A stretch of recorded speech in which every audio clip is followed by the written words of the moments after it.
For Krima Media's Polity, I'm Sane Dlamini. Political analyst Aubrey Majiki discusses why anti-Zuma campaigners should put pressure on the ANC to eject President Jacob Zuma. Why do you believe that anti-Zuma campaigners should put pressure on the ANC to eject him? Well, it's a tactical matter. The difference being, if you ask the president to resign, if you put pressure on the president to resign, you are making that his decision. And we know what he will decide. But if you put pressure on the ANC, you are shifting the decision from the president to his party, the ANC. But you are doing something else. You are saying we have begun a process of mobilizing South Africans around the idea that Zuma must go. And if you, as the ANC, do not listen, we may succeed in mobilizing these people to such an extent that it impacts on the outcome of the elections in 2019.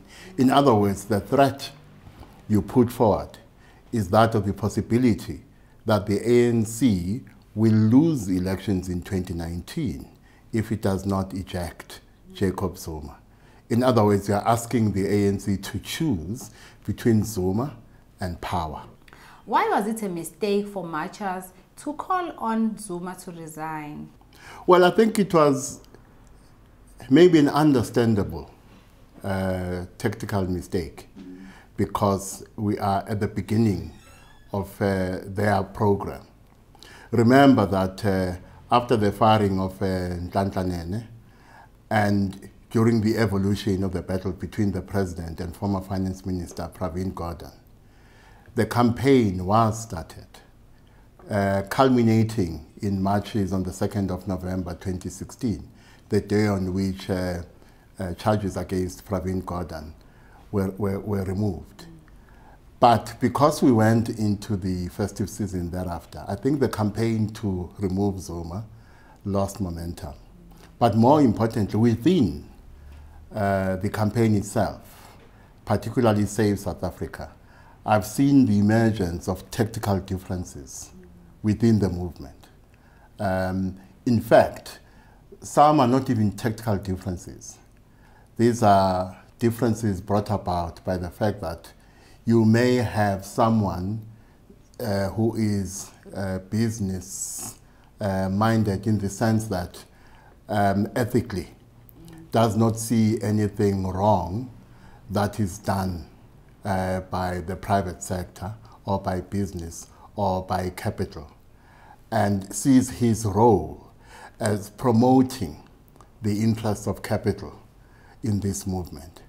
Standing next to someone who thinks that to some extent business or capital or the private sector are ethically or morally culpable when it comes to some of the problems we are facing, which means these two people may be participating in this march driven by contradictory motives. So one of the challenges facing the anti-Zuma movement is that of harmonizing contradictory motives and agendas.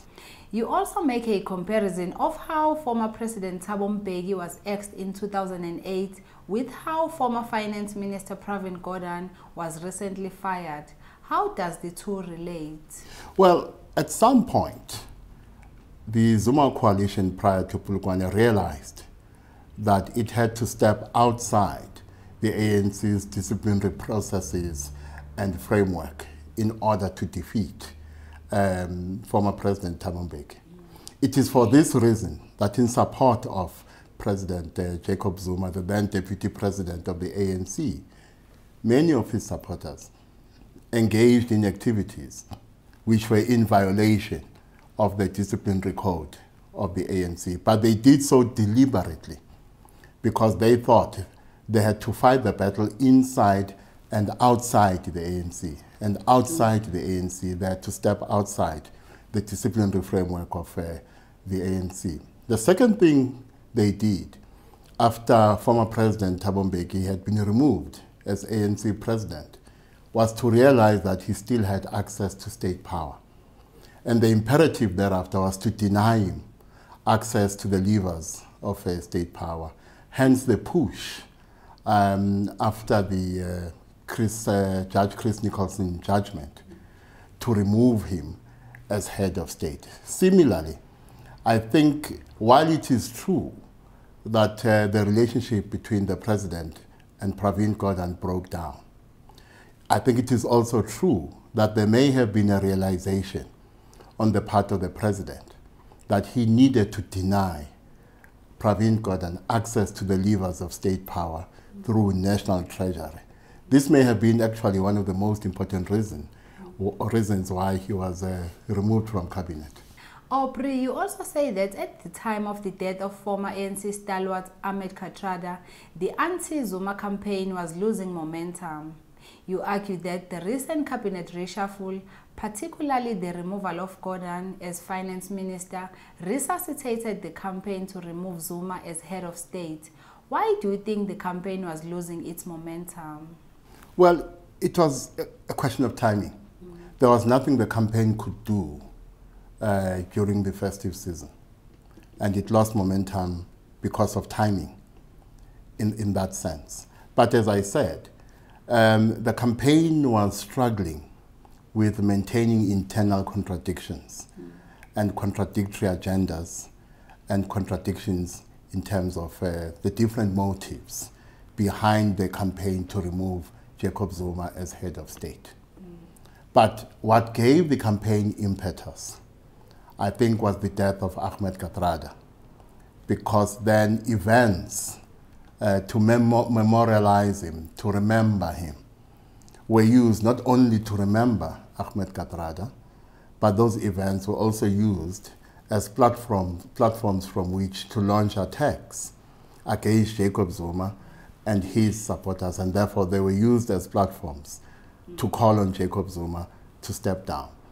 What gave this even further impetus is the cabinet reshuffle, because you could cast Jacob Zuma, a leader of the ANC, in contradistinction to Ahmed Kathrada, a stalwart of the ANC, who in their view remained loyal to the principles and values of the ANC, whereas the current leader, Jacob Zuma, is in disobedience and in defiance and in violation of these values and principles of the ANC.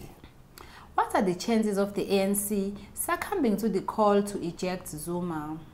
Well, primarily, those who act in defense of the president, who are favored by the balance of support and the balance of forces inside the ANC, do so because the president's interests and their own interests coincide. They're in proper alignment. Now, when the time comes, and if the time comes, when the president's interests and the interests of those who are currently supporting him are not in alignment, we are going to see a decoupling of the president's interests from the interests of those who currently support him. And when that happens, they will abandon him. In other words, they will abandon him for the same reason they are supporting him today, self-interest. So would you say that the recent mass protest by civil society and opposition parties was a waste of time? No. You must start somewhere. For instance, these marches have made me think of the Yellow Revolution in the Philippines. Similarly, Filipinos, for a period of years, were unhappy about the dictatorial tendencies of their president. And at some point, they were in the streets marching. It did not always work. But the final push is what is remembered as the Yellow Revolution, because they would wear yellow clothing. And they united behind a single banner, the Yellow Revolution. And the marches convinced the army, the military, to stop shooting at fellow citizens. At that point, the army was in a position to act in defense of the citizen and called on the president to step down. And that is why I made the point earlier that there must be a shift from asking the president to resign to asking the ANC to remove him. Now, of course, the ANC is in a similar position here that the military in the Philippines was. So the military at some point, because of the wave of protests against the president, at some point had to make a choice between the citizen and the president. And in making that choice, the military was making a choice to save itself too. That was political analyst Aubrey Majiki speaking to Crima Media's Polity about why anti-Zuma campaigners should put pressure on the ANC to eject President Jacob Zuma.